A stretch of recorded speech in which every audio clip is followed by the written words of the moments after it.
Hey folks, and welcome to They Might Be Racing. On this particular installment, we have the 2002 Ford Explorer in the shop. We're catching up on a bunch of maintenance. What we're going to do today is change the oil on the vehicle.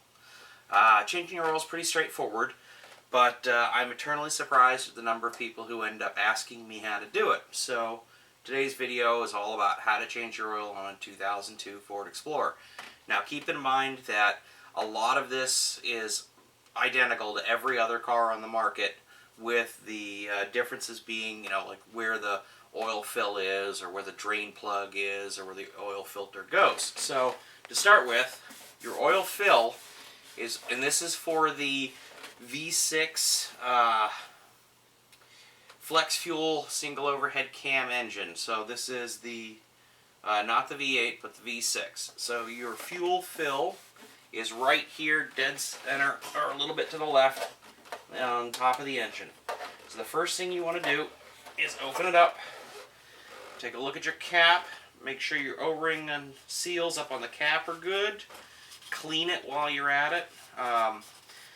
Any dust that you can keep, or dirt that you can keep out of your engine is always good. Then the next thing you want to do, and since I'm short, I have to use a stool to do this, is you want to take a look inside the oil fill. Basically what you're looking for is you're looking for anything that doesn't look right in there. So, for example, if you had coolant in your oil, you'd see white frothy stuff. Looking for any wear, it depends on car to car. Looking in here, everything looks good and clean. So basically from that point, all I need to do is just, again, give the fuel fill up here a good wipe. Now, what I do is I set the cap back in place, but not screw it down. The idea here being that it allows air to pass through a little bit easier when you're draining the oil from underneath. The other thing that I like to take care of when I do oil fills is change the air filter.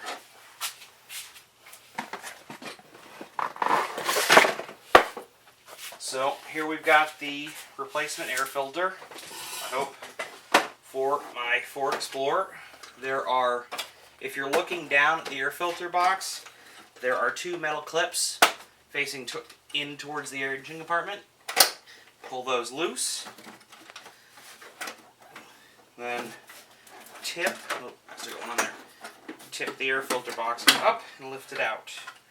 And here you will see your air filter. Note the air filter goes in, fins down, and that looks mighty dirty.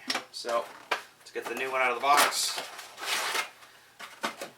Compare the new to the old, and you can see that this air filter is very, very dirty. We just went camping on an area with very dusty roads, which there are a lot of here in Arizona, so I'm not terribly surprised.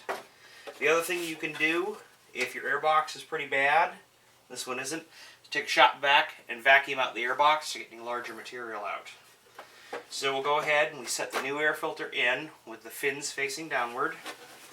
Then we tip this just slightly to get the pins in on this side, and hook the clasps in and lock it in place. So for right now, all of our work at the top of the engine is done. So what I'm going to do is get the bottom of the engine set up, and I'll meet you down there. So now we're underneath the car. Basically what I've got down here with me is, aside from my flashlight, I've got my oil drain pan. I have a roll of towels in case I make a mess. I have nitrile gloves in case I get oil all over me, and a pair of safety goggles. The oil drain plug is a 5/8 inch plug, and basically you knock it loose and then finish loosening it by hand. Now what's important to note is that the bottom of the oil pan here has the drain plug coming off at an angle towards the passenger side. That'll cause it, instead of pouring straight down, to pour out at an angle. So you want to make sure your drain pan is positioned appropriately. So the trick is to push against the drain plug while unscrewing it. That'll keep it from leaking oil until the very last second. And then, once you've got it all the way down, let her go. So, while your oil is draining off, go ahead and clean the drain plug off. What you want to look for on the drain plug is to make sure the threads are in good condition, that the crush washer's in good shape, and that everything looks like it'll go back together. The other thing to keep an eye on is as the oil pours out, the arc of the oil will diminish. And so if you don't keep an eye on that and move your oil pan appropriately, you will have a mess. So basically now, what we need to do is just sit here and finish waiting for it to drain. And then, once it's done, we will put the plug back in and attack the oil filter. Now, almost immediately next to and slightly higher than the oil drain is the oil filter. Now the best way to get these off is using a socket wrench with a C-type oil filter cap wrench and a long socket extension. And what you do is simply get up there, press the cap onto the oil filter, and then just knock it loose enough that you can do it by hand. Now I'll warn you, the cap wants to stay on there, so expect that. The next thing you want to do is make sure you have your oil pan ready, and if at all possible, get your arm in there from kind of the side angle. And what you're going to do is twist the old oil filter off.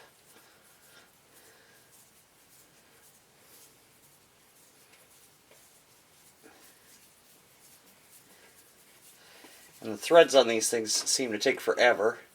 And as you bring it down, tip it upside down in your oil. And let it drain out. So once you've got that off, the spot up there should have some oil on it. You want to clean it off before you put the new one in place. Get a good wipe with your rag. You also want to eyeball it. Make sure everything looks good up there. Mine is good. I don't see anything funny. So slide the oil pan back out of the way. It's time to install the new oil filter. So here's my new oil filter. And the trick is take some of the oil you're going to put in. You don't need much. Just dip your finger in it. And rub it around the rubber seal on the oil filter. This will help it seat correctly. And once you've done that, hold it up where the other one went. You need to wiggle it around a little bit. Don't try to force it or anything like that, because you can strip threads. And it should just go on nice and easy. And when you want to spin it tight, it's pretty much as you can get plus a little bit. And at that point, you have drained your oil. You've put your oil drain plug back in. You've made sure not to over torque it. It does not. It's pretty much hand tight, just a little bit. You've replaced your oil filter, again hand tight plus a little bit. So basically, at this point, with the oil filter changed, the oil drained, the oil filter changed, the air filter changed, it's time to go back up top and refill the oil. So I will meet you back up top and we'll fill her up.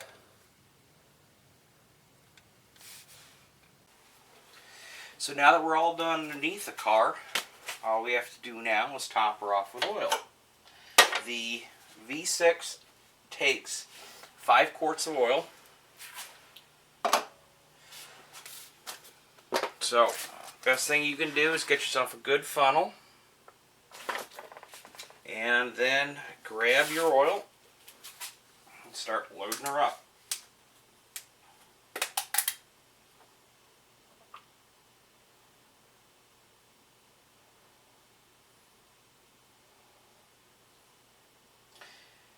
Now, in regards to oil itself, I'm not going to make any specific recommendations on what oil you should buy or use. Basically, each car, after it's been driven a while, is a little bit different. Some cars have had synthetic motor oil their entire life, and that's what you should use. Some cars at higher mileage tend to burn a little oil, and then, expensive synthetic oil doesn't make sense. Some cars may have always had regular oil in them, not synthetic. And if that's the case, generally you want to stick with a non-synthetic oil. In this particular case, this particular car has always had a synthetic motor oil in it from day one. So all I'm trying to do at this stage of the game is simply match up what it's been maintained with over the years.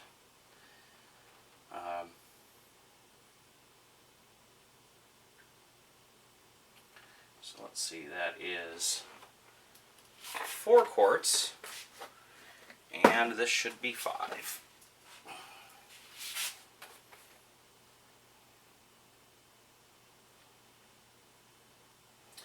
So with this filling up, the next thing to do is simply replace the oil fill cap.